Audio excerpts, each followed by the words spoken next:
Welcome into the DNVR Rockies Podcast. I am your host, Suzie Hunter, and we are going to kick this show off talking about the Texas Rangers because they are living our dream right now, going from a 100-plus loss team to a team that is heading into the World Series. And what better person to talk about that right now than Brice Paterick of Locked On Rangers. We're just going to jump right into this show. Brice, how are you doing, though? Congratulations to your team. I am doing amazing. I actually went to the Game 7 in Houston, the first game I've actually ever been to in Houston, even though it's just a 4-hour drive. You know, I figured I was saving it for something special, and why not a Game 7 and a Game 7 blowout? I mean, my goodness, what a season, postseason series, month, year it's been. It's been wild. It really has been wild for you guys, especially considering the quick U-turn y'all did from just a couple of seasons ago, going from a 100-plus loss team to a team that is in the World Series. And y'all are just crushing it right now. This run has been incredible. Did you think you would be finishing up your season in a World Series? No. At the beginning of the year, I was optimistic, and I predicted 85 wins, and I felt like I was being too optimistic because it's not just the quick turnaround. It's that so many things had to go so incredibly right for this team to be where they are, and they all pretty much have. I mean, the lowest point I have felt about the Rangers' future was the 2021 when the Rangers traded off Joey Gallo, who is my personal favorite and I will never stop defending, and I'm still very sad that he is not getting to experience this run.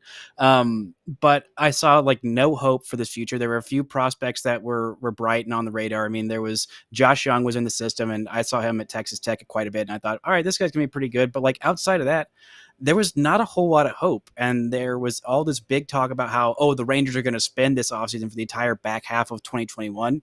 And most of us fans and people who had, covered this team for a long time were kind of a little skeptical of you sure about that?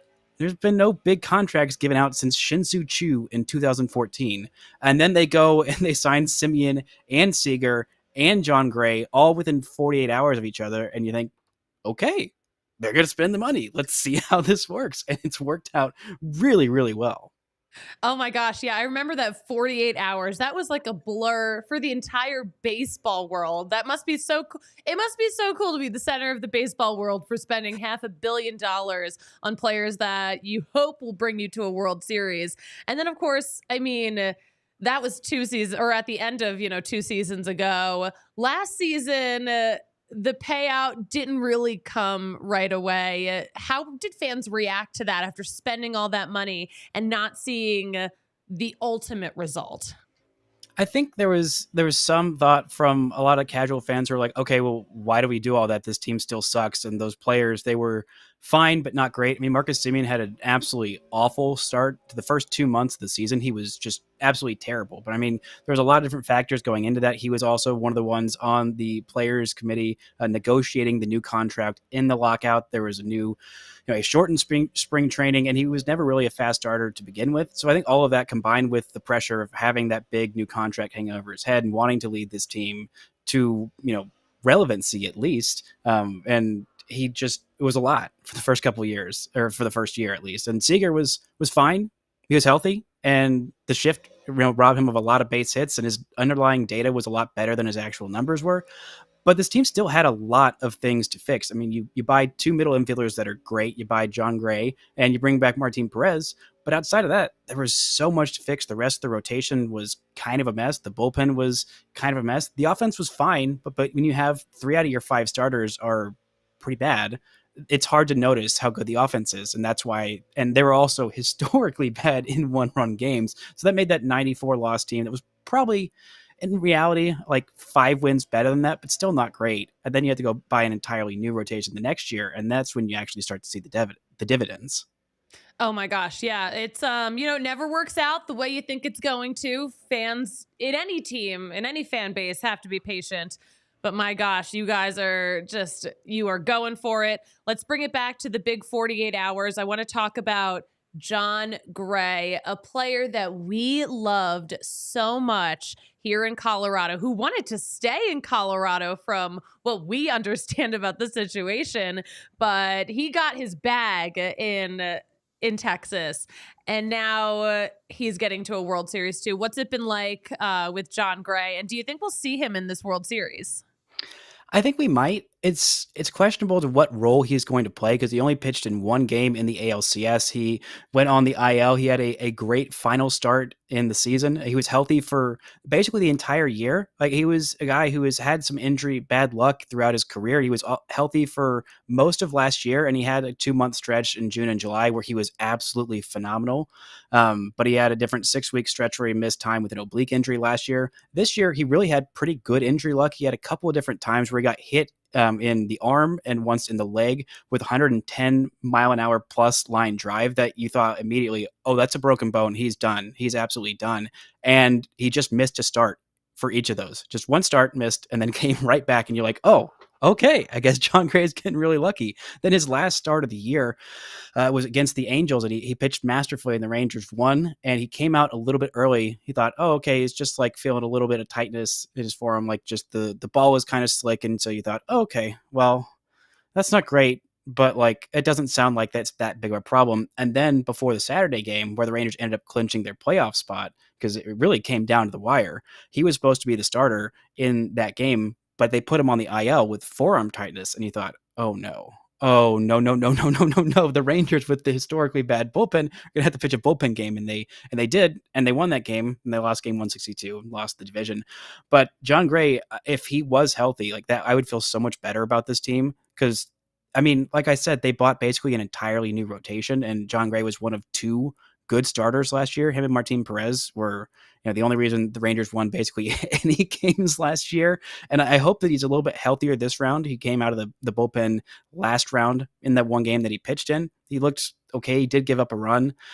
But I mean, the Rangers kind of need him. They need him for some kind of length. They've got a lot of long relief options. I'm hoping that he's good enough to start and give you like 50 pitches. And I think that would be a huge, huge boost to this team if he can pitch and start in game 4.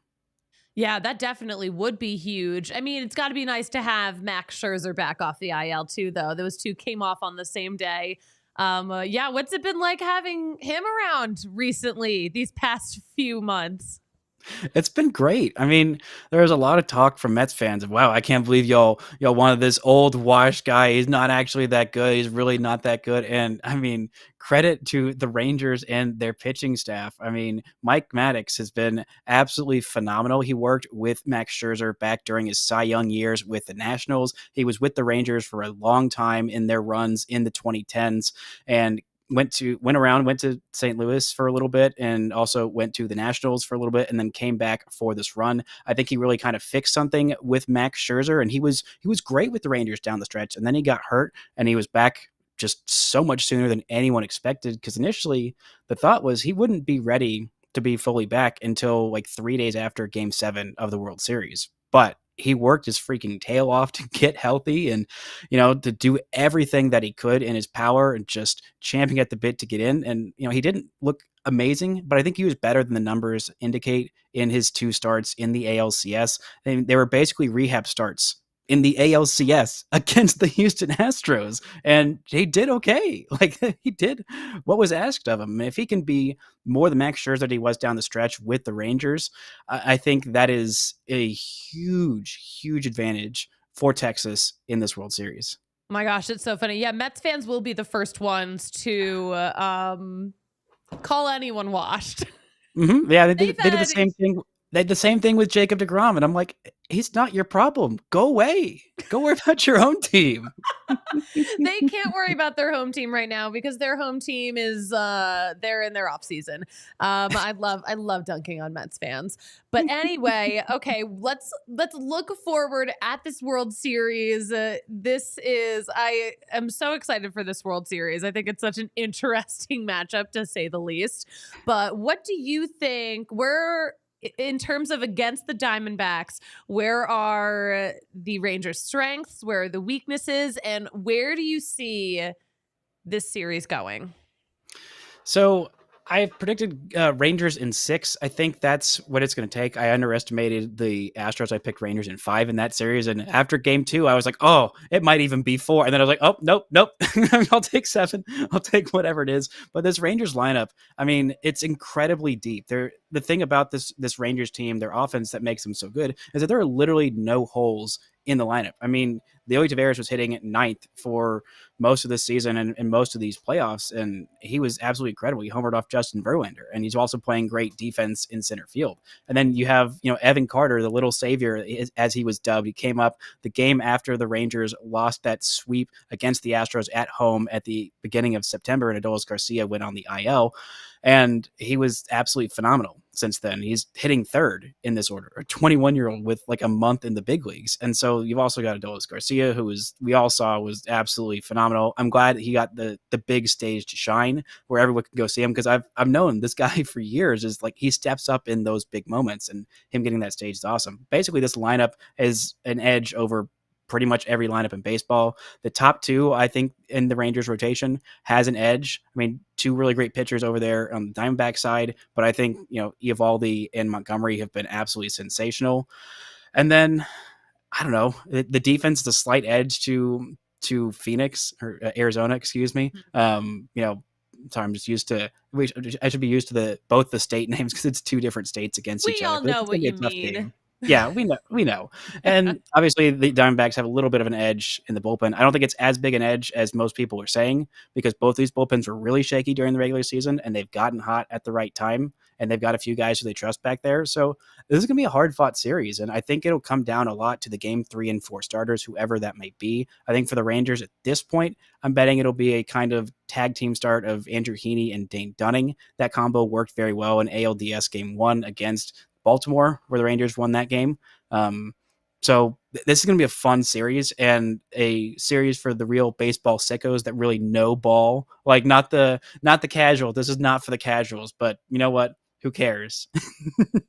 Exactly. Okay, you know what? I'm so glad you said that, because I know a lot of people, especially online, love to chirp about, this has to be the worst matchup. Look at these 2 teams. Personally, I love that these middle time zones are being represented in this World Series. Yes.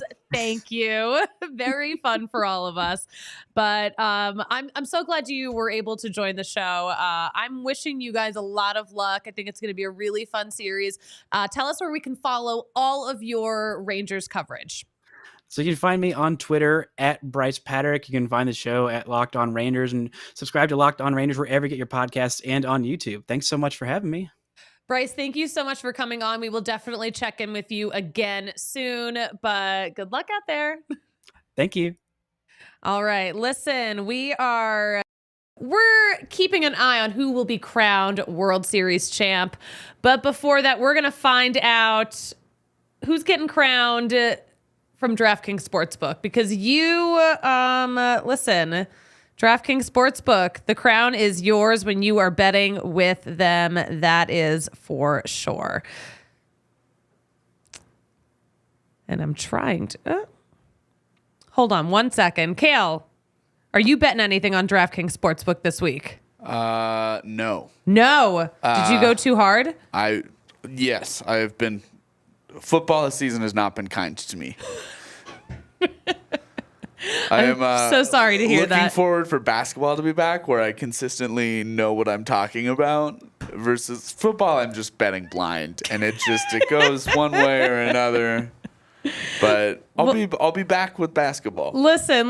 Hopefully those bonus bets have been helping you out, because with DraftKings Sportsbook, new customers are getting hooked up with a great deal. Bet $5 on any game this week, and you are going to score $200 in bonus bets instantly. And DraftKings doesn't stop there. You can take advantage of a sweetener offer for every game this October. So listen, maybe if you are, I don't know, bet responsibly like Kayla's doing, obviously. But get in on the same day greatness. Download the DraftKings Sportsbook app right now. Use code DNVR and new customers can score $200 instantly in bonus bets when you bet just $5 on the NFL. That's code DNVR only at DraftKings Sportsbook, an official sports betting partner of the NFL. The crown is yours. Gambling problem? Call 1-800-GAMBLER or visit www.1800gambler.net. In New York, call 877-8-HOPE-NY or text HOPE-NY. In Connecticut, help is available for problem gambling. Call 888-789-7777 or visit ccpg.org. Please play responsibly. On behalf of Boot Hill Casino Resort and Casino in Kansas, licensee partner Golden Nugget, Lake Charles, Louisiana, 21 plus, but age varies by jurisdiction. Void in Ontario. Bonus bets expire 168 hours after issuance. See sportsbook.draftkings.com/football terms for eligibility and deposit restrictions, terms, and responsible gambling resources. And of course, it would not be a DNVR program unless we talked about our good friends at Breck Brew. We love Breck Brew. And of course, the Breck of the month is the Broncos Country Pale Ale. You can get a pint of that for $6 here at the DNVR bar. And we're going to have a really good weekend at the DNVR bar. We've got a lot going on. But Breck, of course, has a beer for every occasion. Don't forget about the Avalanche Ale, the Mile High City Ale, the Fun Slinger, which is having a big party coming up. And of course, we've got the Good Company Hard Seltzer, one of my favorites. But yeah, we're celebrating a year of Fun Slinger, which is truly one of my favorite beers. Breck Brew's having a party. This is the bottom line. November 3rd, celebrating a year. It's at the Monkey Barrel.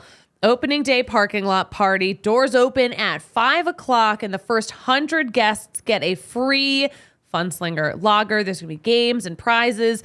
And this is the best part. These snowboards are incredible. You could win a 2013 Never Summer Artist Series snowboard designed by local artist Brooks Engel. These snowboards, like every year, these are the sickest things I've ever seen. So you have a chance to win one of those. Plus, the other thing at the party, a complimentary snowboard tuning. So head to that. Keep that on your radar. That's November 3rd. But if you want a Breck Brew near you right now, use the beer locator at breckbrew.com to find one. All right. Kale, what an eye-opening interview we had with Brice Paterick. I learned something. We learned some things. We did. We learned some things. Gary in the chat responding. I did see you, Gary. Sorry, I'm just getting to you now. Gary says, love the rhetorical question title. First, the team needs to be sold to somebody who actually has the money and will put towards high quality pitching and forget about catering to the away team. Gary, listen, you are speaking the words of so many Rockies fans right now who are so frustrated with the way things have been. Dang, wouldn't it be so cool to see the Rockies, after a 103-loss season, go out and spend $500 million? That would be cool. I just don't think that's going to happen. What do we have to sell for the Rockies to have $500 million just lying around? I think we would have to sell Coors Field. And then that would defeat the whole purpose. How many beers do we have to buy on the rooftop to have $500 million? That's a lot of beer. It's a lot of beer. I feel like that much beer has been sold. I feel like we, the fans, have been, kind of contributing to the fundraiser for a $500 million upgrade. But who knows? Who knows? Who knows? Yeah. That's the thing, though, Gary, though, even though you could have all the money in the world and it's still going to be so hard it's still going to be hard to get pitchers to come here, because if you're a pitcher who wants, to get awards and be recognized for what you're doing, your numbers aren't going to reflect that at Coors Field. You're never going to be in the running for things like a Cy Young. So I mean, yeah, and it's like it's not like the Rockies' payroll isn't high. They pay dudes like they do. Sometimes they pay dudes who don't go here anymore, but they do be paying dudes. yeah, that's what I mean. Like they're spending money. It's not like their roster is super cheap. It's not like they're the A's or something, you know. Yeah. But I don't know. They're spending money like how I spend money. Like I have like all these like subscriptions that I never use that I forget about, and I feel like that's the equivalent of like paying Nolan Arenado so much money when he doesn't even play here anymore. Yeah, how I spend money is not advisable, by the way. Like, never do that. You're like, I'm a baseball podcast host, not a financial advisor. No, please, I'm not a financial advisor. Do not listen to my advice on anything. My God. No, guys, I will add, we're answering comments. We're answering questions. Drop a like, drop a comment. We're just going to have a nice little show in here today. And again, I'm so grateful that Brice was able to come on. Oh my gosh, he was so funny before the show started. He was like, oh yeah, like I have a different spelling of Brice than like the most famous baseball Brice right now. You can't compete with that. He's great. We're going to talk about some Rockies news. And really, obviously, not a ton going on yet. The season's still going on for everyone else. Everyone else. It's still going on for two teams in particular. But let's talk about Sterling Thompson. We're always talking about Sterling Thompson. But guess what? Now that he has been playing in the Arizona Fall League, a lot of people have been talking about him because he's been really freaking good. Baseball America did a little blurb on him. So listen, these guys they're making headlines. They're making a name for themselves. And that is truly, one of the things we love about the Arizona Fall League. But this is what Baseball America had to say about Sterling Thompson. Thompson, a Florida alum, was a one-man wrecking crew during his time in the High A Northwest League. Over 60 games with Spokane, he hit .323, .399, .520 before a bump to Double-A Hartford. He missed the entire month of May on the injured list, which is why he's making up for lost time in the AFL. On Tuesday, Thompson continued his torrid turn in the desert by collecting hits, including a double, including each of the first three at-bats against Surprise. So, yeah, he is he's tearing it up. You know who else is kind of tearing it up, too? That we haven't been talking about as much, that's Benny Montgomery. So he actually did an interview with Sam Dykstra on the MLB Pipeline podcast. Such a good interview, by the way. I listened to it earlier today. Benny Montgomery is a dude that I feel like we haven't talked about as much recently, but we really should. He was a first rounder in 2021. He was that 8th overall pick. They talk about that a little bit. But yeah, it was such a fun interview. So he mentioned that like the Rockies weren't like totally even on his radar, and how he was talking about how that draft day experience is so stressful because you have no idea where you're going to be living, the rest of your 20s, basically, like what organization you're going to be with. You've no idea where you're about to go move and work. And he didn't know that the Rockies were even a possibility until about a minute and a half before he got drafted. So I love those insights into the, more chaotic parts of just like living your life as a Major League Baseball player. Absolutely fascinating. Benny Montgomery, we're going to have to keep an eye on him. We got to get him on the show, really. That's like a guy that I actually haven't even met yet. But he seems like a good one. He's also from Pennsylvania. We have so many random dudes from Pennsylvania. He was born in Paoli, which is right outside of Philly, but I think he grew up closer to Harrisburg, which is the capital of Pennsylvania. Sometimes I forget that. I didn't know that. You didn't know that? Yeah, I had no idea. The capital of Pennsylvania. It's not one of the more interesting cities. It's just Harrisburg. Huh. Yeah. You would have thought, there's so many big cities in Pennsylvania. Well, there's two. Well, Yeah, but, actually, there's one big city, and then there's one medium city. I'd go Pittsburgh big. You think have you been to Pittsburgh? I know. Yeah, it's not that big. Okay. But you know what? They're loud. They're a big sports town, obviously. Yeah, Because there's not a lot else going on. I always assumed Pittsburgh was about the same size as Denver. You know what? Maybe like 15 years ago? Okay. So Maybe. Denver's bigger now. Denver's huge. Yeah. Yeah. Okay. And in terms of like, I mean, I always judge how big a city is in terms of TV market size. So we can actually look up the rankings. That's like my favorite thing to do as a former TV newsie. But I know Denver's market 16. Denver used to be market 17. And Pittsburgh, let me find Pittsburgh. Bear with me. Pittsburgh is market 26. Okay. So, yeah. But in the same range. I mean, 16 is a big jump from 26. Okay. I like a decent sized jump. Okay. Also on, yeah. Is there an interest for TV market rankings here on this podcast? I mean, I am fascinated by it, so. My friends and I do this all the time. Like we will, because like we all went to journalism school. So we'll be like, hey, we'll name a city and be like, guess what market size it is.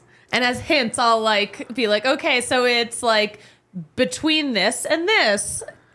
I also went to journalism school, and I never did that with my friends. Well, my friends and I are all crazy. Actually, it's so funny. So, like I'm not in TV news anymore, obviously. One of my best friends, Amanda, she used to be a TV news producer. She's not anymore. But, like, our friend Spencer is, like, the assistant news director at the station he works at now. So, like, it's his livelihood. And, like, he does, like, he'll, like, check on different newscasts from, like, all over the country or all over the region. So when I went down to DC to visit them, like we just like watched local news from all over the country. Sounds thrilling. It was actually so thrilling. I like love it. I'll critique everyone's packages and everyone's outfits. Yeah, I'll critique everyone's outfits. I don't care, but everyone looks great. We're supportive. Mitch is hovering outside of our studio right now, by the way. You know what we should talk about real fast? We should talk about our friends at Kind Love. Maybe Mitch has the queso pen on him if he's going to be crashing my podcast. That is the, listen, you got to get the queso pen now because it is it might not be around forever. But the Kind Love queso pen. Oh my gosh, no, that's not the queso pen.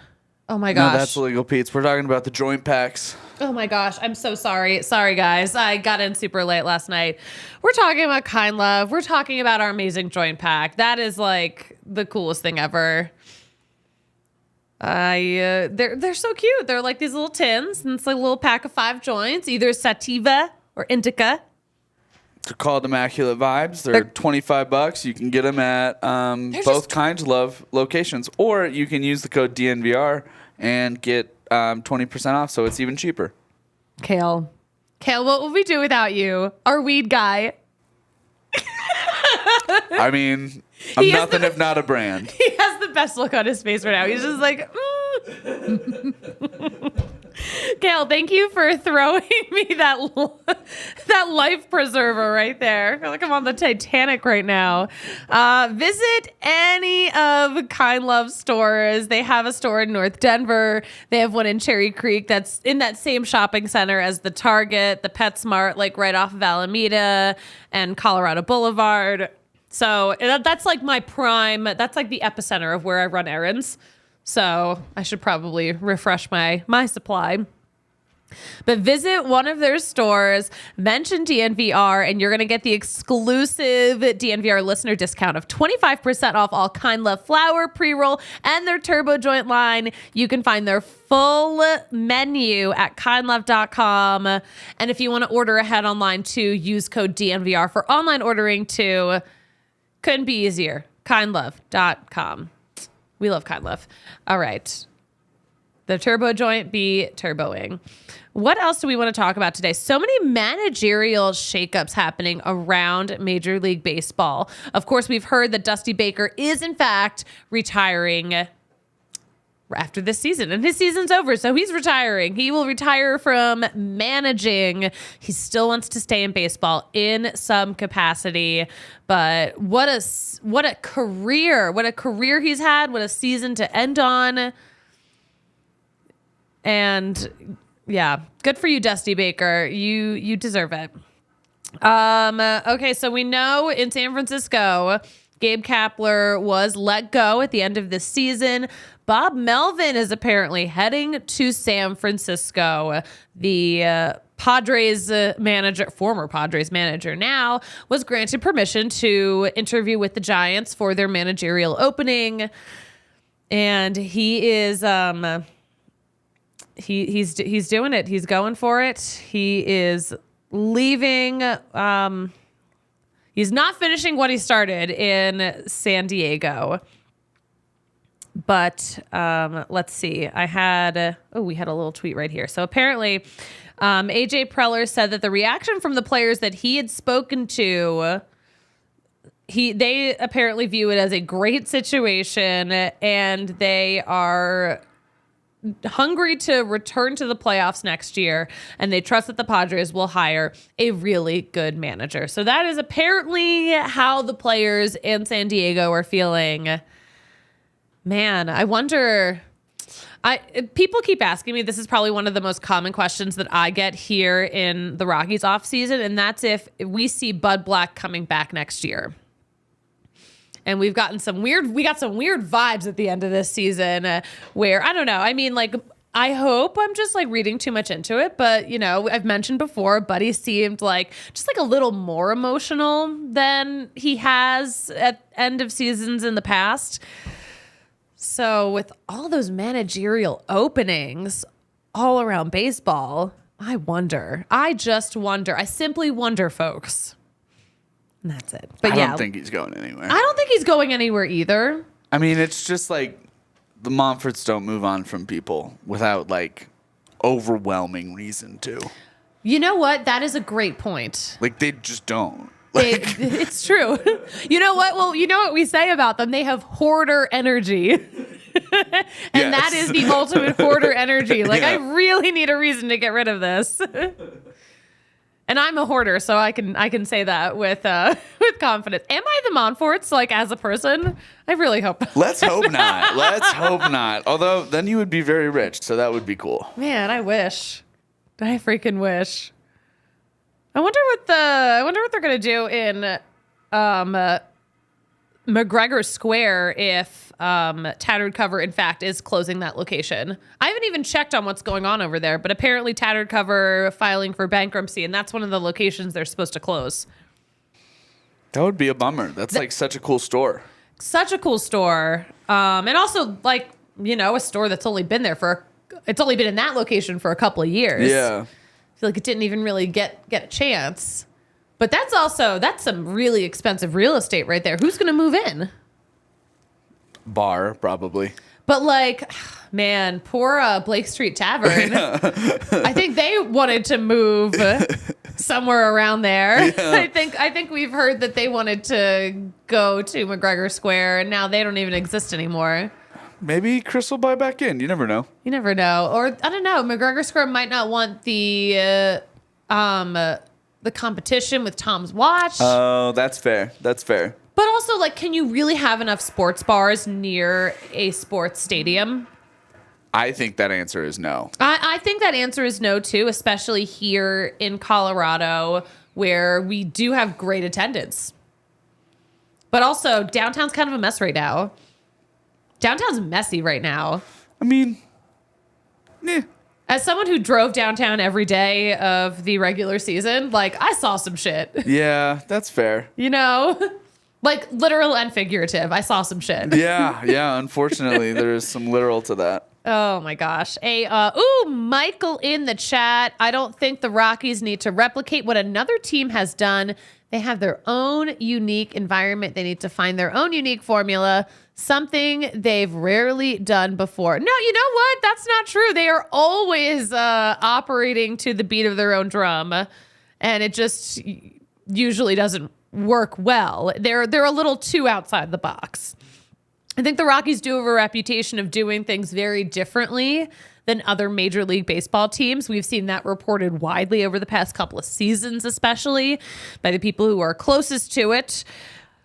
So I think we know that the Rockies don't really follow anyone else's formula. So I don't think we actually have to worry about them seeing this podcast and be like, oh my gosh, let's copy what the Rangers have done. But also I do think it is fair. We do need to look at what the Rangers have done, what the Diamondbacks have done, because I guess the Diamondbacks really have done it very differently. They didn't throw $500 million at any group of people in the past couple of seasons. So they've done it maybe more. I think what the Diamondbacks have done is probably more realistic to what the Rockies could potentially replicate. But boy, isn't it fun to talk about? Isn't it fun to speculate? But that's a great point, Michael. Thank you for bringing that up. You know, sometimes the truth hurts. But nothing hurts more than being actually injured. And if you are actually injured, you can get some help from Backus and Schenker because they're going to win money for you paying those medical bills, those other bills that are going to come with being out of work for a long period of time. If you're seriously injured in Colorado, Backus and Schenker is here to help. And they've been doing it for more than 25 years, totally free until they win money in your case. And they are out there winning a lot of money. They've won more than $1 billion for their clients here in Colorado. Plus, they have neighborhood offices all over the state. So, and not just that, they've got an incredible staff of more than 30 lawyers, more than 100 staff members too. On top of that, Backus and Schenker helps with all kinds of injury cases where you weren't at fault. Car accidents, motorcycle, rideshare, pedestrians, trucks. They can even help if you're injured at work. So call them at all Tulos, 222-2222 to find out if you have a case for free because Backus and Schenker wins. There we go. All right. Where are we at time in this show? All right. You know what? We're probably going to wrap it up kind of soon. We're at 36:20. We're at 36 minutes. What a fun little off-season show this is. Kale, I did see that Patrick is back. Patrick and I are both like the flakiest people in terms of like, I don't know where either of us are right now. Yeah, I had no idea. That's why I saw I had Rockies on my schedule. I was like, are we in studio? Are we not in studio? I don't know. You did ask me. Both have been. You guys both have been gone for like 2 weeks. Oh my god! Yeah, we really have been. Well, he's been gone forever. I'm like, is Patrick coming back? I gotta say though, working out of the Philly studio for a day was so fun. Their new space is so freaking cool. Is their studio dope? So they have 2 studios too. They're dope as hell. That's awesome. Yeah. Oh my gosh, I love it. And it was cool, like also seeing like a different group of people like doing like what we do with our same setup. It was really fun. That's awesome. I'm glad you had a good time. I loved it. They got a good thing going there. Too bad we won't be seeing more of their coverage this season. Well, I mean, they'll still do off-season coverage, but I think, they had something good cooking. Yes, they did. Yes, they did. Yes, they did. So yeah, World Series starts freaking tomorrow in Texas. Texas is getting that home, right? Yeah, Texas is getting that home field advantage. I cannot believe. First 2 in Texas.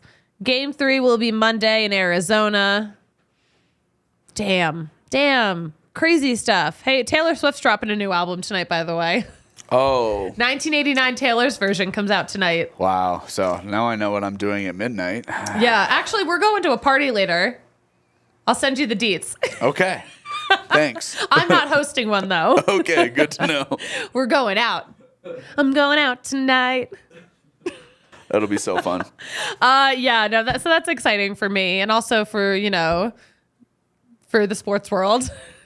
Billions of people. Because no one is sick of hearing about Taylor Swift. That's for fucking sure. Yeah, there's, who's she dating again? I hadn't heard. I think she's dating an athlete. I hadn't heard. I think she's dating an athlete.